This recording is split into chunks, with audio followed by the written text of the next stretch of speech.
Bienvenue sur Ici Éco. La sous-commission de la Commission des finances et du budget, présidée par le député Brahim Keraan, continue d'examiner le projet de loi sur la réforme du secteur bancaire, en se concentrant principalement sur les points de divergence entre le projet du gouvernement et les propositions du Fonds monétaire international d'une part, et les suggestions du gouverneur de la Banque du Liban, Karim Saïd, d'autre part, notamment en ce qui concerne l'indépendance de l'autorité bancaire supérieure et les critères que cela impose pour la composition et les pouvoirs de cette autorité. Saïd ne reculera pas sur la protection de l'indépendance de la Banque du Liban dans aucune des propositions soumises. Et surtout, les lois doivent rester en vigueur, notamment le Code du crédit et de la monnaie qui protège les pouvoirs de la Banque du Liban et de son gouverneur. Pendant ce temps, les propositions de l'équipe du Premier ministre Nawaf Salam incluaient des mesures qui retirent certaines de ses compétences et limitent l'indépendance de la Banque du Liban. Le projet de loi sur la réforme bancaire prévoit la formation de l'autorité bancaire supérieure, mais cette proposition du gouvernement a été rejetée par Karim Saïd car elle porte atteinte au pouvoir de la Banque du Liban en raison des pouvoirs étendus attribués à cette autorité et à ses membres.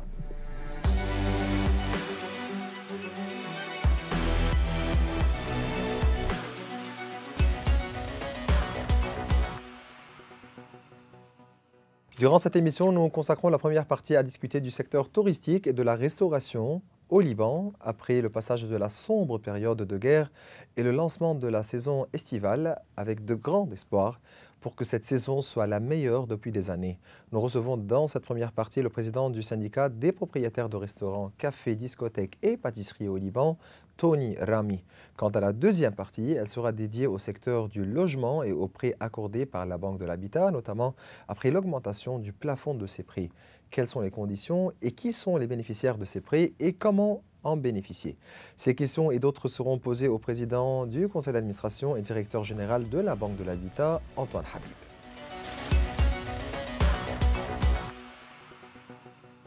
Un nuage sombre a traversé le ciel de la région, mais il n'a pas occulté la lumière du soleil qui arrive, ni la vitalité du secteur touristique qui se prépare à être à la pointe du renouveau. Nous accueillons Tony Rami, le président du syndicat des propriétaires de restaurants et de cafés au Liban. Monsieur Rami, c'est un plaisir de vous recevoir. Bonjour Maurice, un grand merci pour cette opportunité et merci également à l'équipe d'ici Beyrouth.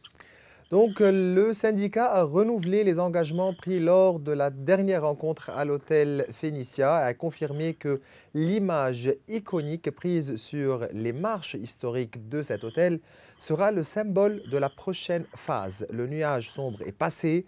Comment se présente la préparation du secteur pour le lancement de la saison estivale pleine de promesses et d'espoir pour le Liban? La nuit noire est passée. Aujourd'hui, notre secteur est prêt à 100% pour lancer la saison. Les restaurants, les cafés, les boîtes de nuit sont ouverts, organisés et motivés. Nous sommes également prêts à faire une très grande réussite cet été. Pourquoi considérez-vous que nous sommes aujourd'hui à un tournant décisif et qu'il est temps de reconstruire l'État? Et quel est le rôle de l'instauration de la stabilité politique et la complémentarité avec la stabilité sécuritaire qui joue un rôle essentiel au niveau du secteur touristique? Sans doute, Maurice, le Liban vit aujourd'hui un moment clé. C'est une chance de recommencer, de reconstruire l'État. Sans stabilité politique et sécurité sur le terrain, il est difficile de faire revivre les touristes et de bâtir une économie sainte. Notre secteur en particulier joue son rôle dans la relance du Liban.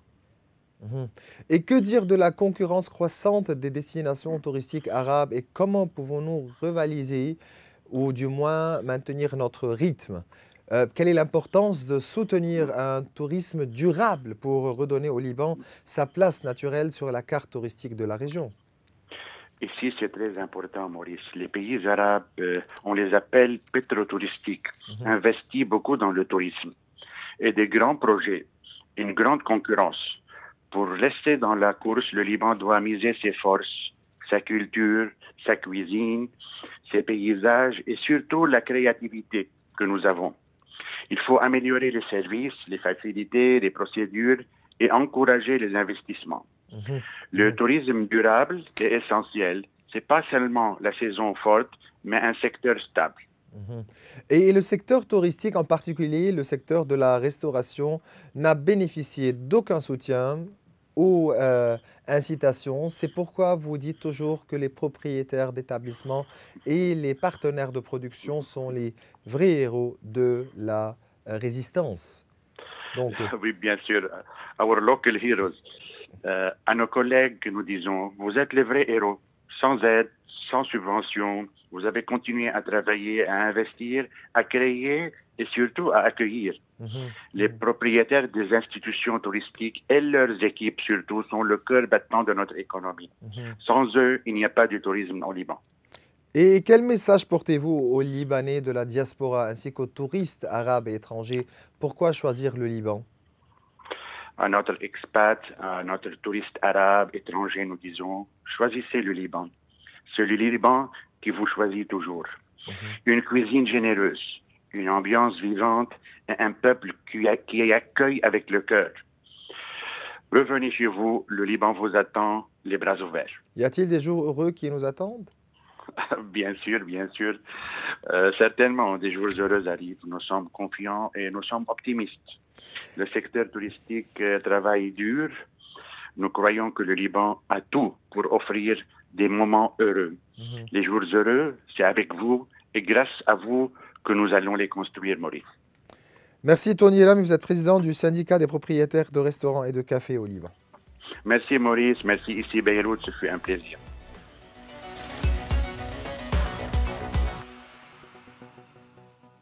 Dans la seconde partie de cette émission, nous aborderons le sujet du logement et des prêts immobiliers accordés par la Banque de l'Habitat après l'augmentation du plafond de ces prêts. Quelles sont les conditions et qui sont les bénéficiaires de ces prêts? Comment en bénéficier? Ces questions et d'autres seront posées à Antoine Habib, président du conseil d'administration et directeur général de la Banque du Liban. C'est toujours un plaisir de vous recevoir, Monsieur Habib. Merci beaucoup. Donc voilà, une nouvelle réjouissante a été annoncée récemment concernant l'augmentation du plafond des prêts immobiliers qui est passé de 50 000 $ à 100 000 $, ce qui est une excellente nouvelle qui répond aux besoins du peuple libanais et à son désir de posséder un logement malgré les conditions difficiles qui secouent le pays. Pour commencer, comment a-t-on assuré le financement nécessaire pour augmenter le plafond des prêts immobiliers? C'est-à-dire que je vais commencer par le commencement. Pourquoi ça a été relevé de 50 000 à 100 000 $? Après les attaques israéliennes, que nous tous nous condamnons, sur le sud du Liban, la Bekaa, sur la banlieue sud et partout au Liban, il y a eu un exode de la part des Libanais de ces régions attaquées vers des lieux sûrs, plus sûrs. Ce qui fait que le prix des appartements et le prix des terrains a été augmenté. Et le montant de 50 000 $ alloué pour donner des prêts aux personnes qui ont besoin d'acheter des appartements ou de rénover leurs appartements ou de construire des appartements sur des terrains qu'ils ont déjà, ne suffisait plus les 50 000 $ pour le faire. Donc ces personnes-là, à revenus moyens et faibles, ils sont rétractés pour acheter ces appartements, d'où on devait trouver une solution pour leur donner ces prêts, parce que ces prêts, s'ils ne sont pas utilisés, ils seraient annulés, comme ça a été le cas pendant les 5 dernières années.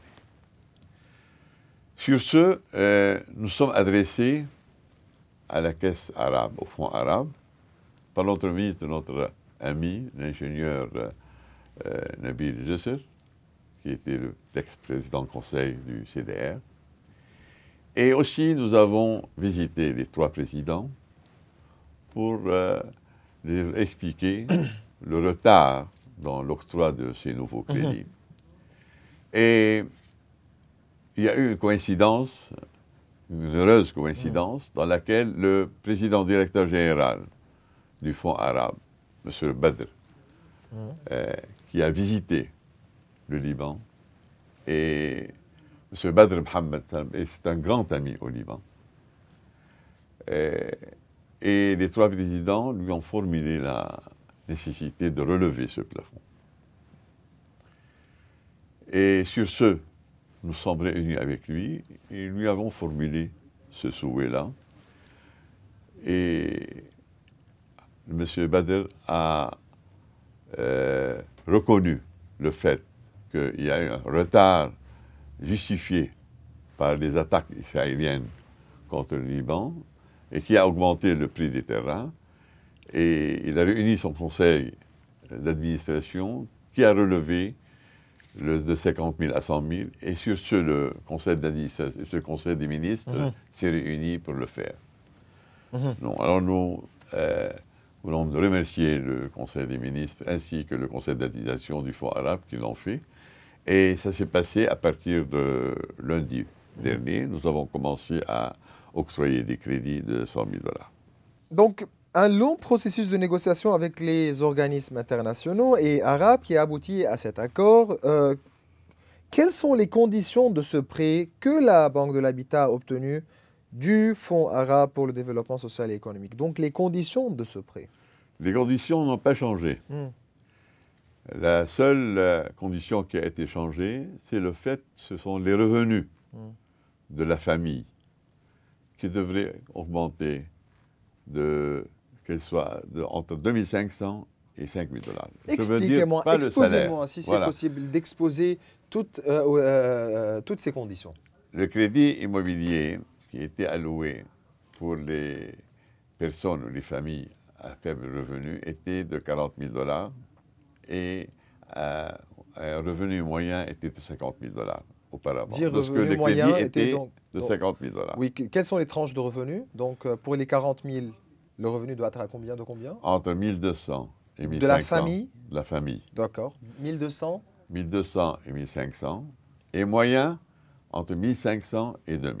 Pour les 50 000 $. 40 000 ou 50 000 $. Maintenant qu'il y a eu un relèvement de ce plafond de 50 000 à 100 000, il n'y a plus de distinction entre les revenus, entre les foyers à faible revenu et à moyen revenu. Maintenant, ils sont accordés à raison de 100 000 $ pour tous les revenus moyens et le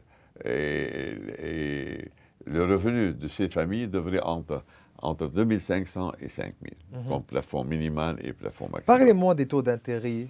Le taux d'intérêt est resté le même, qui est de 6%. 6% sur combien d'années?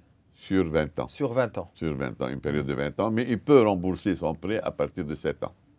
D'accord. Ah, il peut rembourser tout le prêt après 7 ans. Donc les 7 premières années, c'est pour couvrir les taux d'intérêt. Voilà.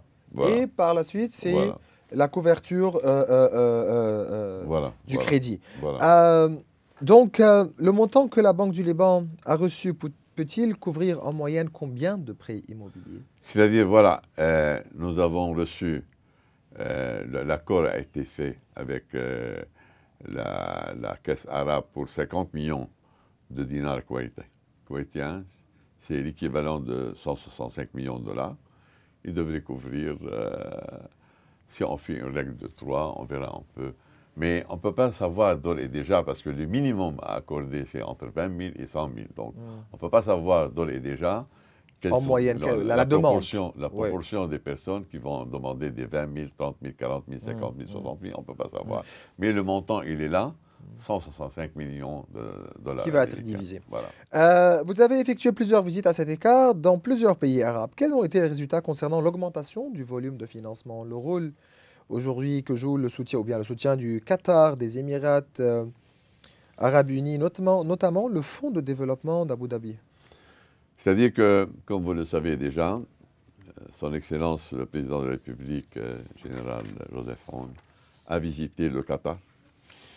Et sur l'ordre du jour de ces tractations à Qatar avec l'émir Tamim, il y a eu sûrement plusieurs sujets de développement. Et entre autres, il y a eu des prêts pour immobilier subventionnés pour la Banque de l'Habitat. Donc, ils ont discuté du principe Et le président m'a convoqué pour me réunir avec la caisse de Qatar pour le développement. Nous sommes en train de négocier ensemble les conditions et le montant. Pour pouvoir augmenter ce volume de financement. Pour augmenter sûrement, pour majorer le volume des financements, qui a commencé par le Fonds arabe, qui regroupe tous les pays arabes sans exception. Maintenant, on a commencé par le Fonds de Qatar, qui en principe devrait aboutir prochainement, suivant les directions du président de la République et du président du Conseil. Et nous avons aussi, suite à la visite du président de la République à Cheikh Mohammed Ben Nahyan, le président de la Fédération arabe unie, et ils ont convenu aussi, entre autres sujets qui ont été délibérés ensemble, d'accorder à la Banque de l'Habitat des prêts immobiliers pour les familles. Si vous allez recevoir un nouveau financement, vous allez augmenter le nombre de crédits ou vous allez augmenter le plafond des crédits? Je pense que le plafond des crédits va rester le même, de 100 000 $. Il ne va pas augmenter. On va passer aux 150 000. Mais peut-être la catégorie des bénéficiaires sera changée. Et suivant la direction, suivant les recommandations du président de la République et du Conseil des ministres. Et cela, nous sommes... Parce que vous savez, nous sommes en train de recevoir ces prêts subventionnés après la garantie de l'État, sovereign guarantee, qui est accordée par la Banque du Liban après instruction, après décision du Conseil des ministres et approbation du Parlement. Donc, nous sommes obligés de coordonner ces prêts subventionnés avec le gouvernement et ainsi avec le Parlement. Comment un jeune Libanais peut-il obtenir ce prêt? Expliquez-moi, ça se fait comment? Dans le temps, il devait s'adresser à une des branches de la Banque de l'Habitat pour faire une application. Depuis mon accession à la Banque de l'Habitat, depuis, je veux dire, février 2022, j'ai annulé toutes les demandes écrites et je les ai remplacées par une application online. C'est-à-dire qu'ils peuvent s'adresser à un site qui est la banque de l'habitat.com.au et il doit remplir les conditions. Une fois rempli, et si le système lui dit voilà, vous êtes accepté, il devrait se rendre à la plus proche branche pour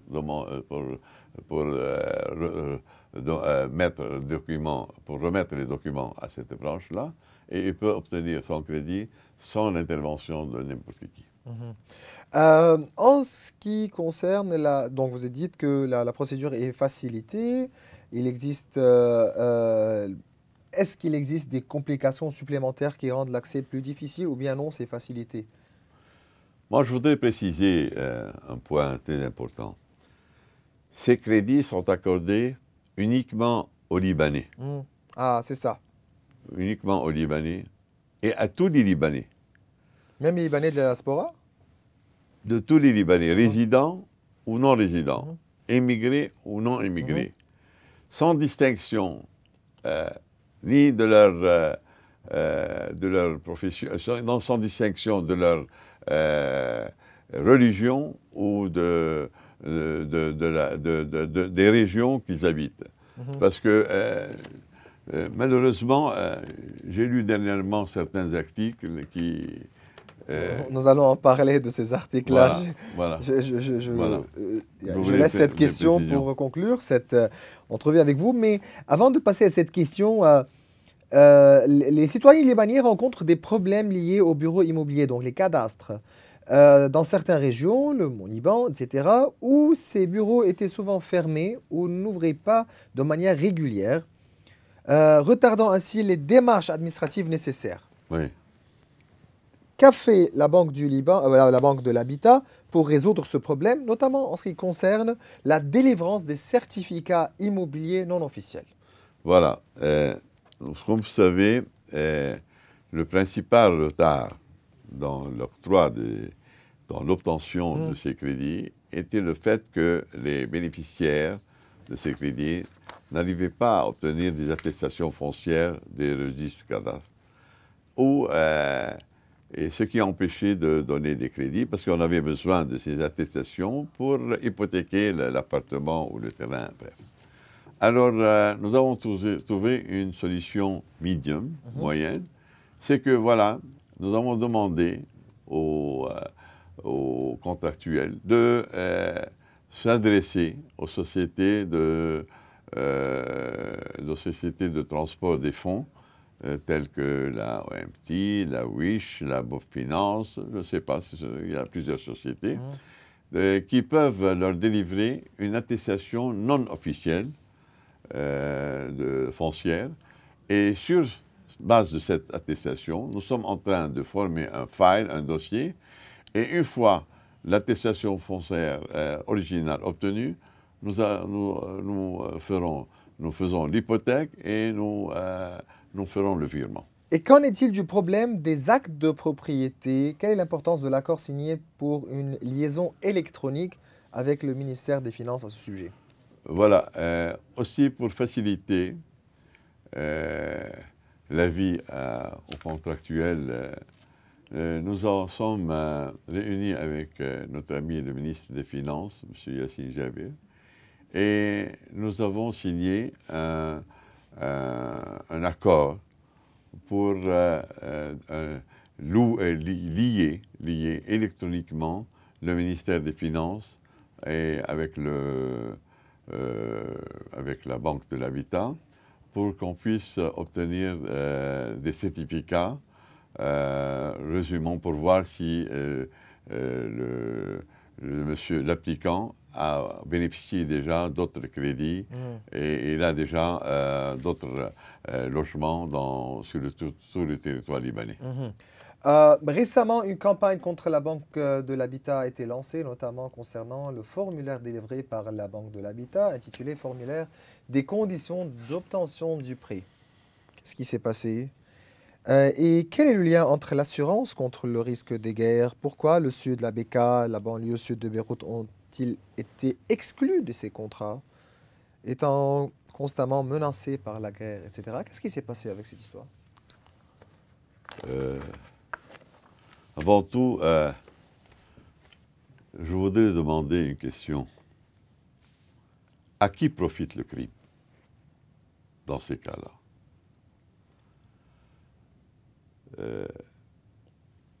Je ne vais pas, moi, me plaindre du fait que certains médias ont publié des articles qui ont été recueillis par l'entremise de certaines personnes, par certaines associations, je ne sais pas qui. Parce qu'ils peuvent se tromper, ces personnes qui ont donné ces informations. Ils ont peut-être des intérêts contre la Banque de l'Habitat. Expliquez-moi, Mais je vais vous dire, la réalité des choses. Le crime profite pas aux Libanais, parce que les Libanais, si les fonds arabes vont s'abstenir de donner des crédits immobiliers à la Banque de l'Habitat, c'est-à-dire que tous les Libanais Profitent. vont perdre cette... Ah oui, vont perdre. Alors, certainement. qui va profiter de cette abstention-là? Si on arrive à trouver une réponse, vous trouverez la personne qui est derrière cette campagne, malheureusement, mais que je ne veux pas plaindre, moi, la presse et les médias, parce qu'ils font leur devoir. Mais j'aurais aimé que tous les médias nous visitent et prennent des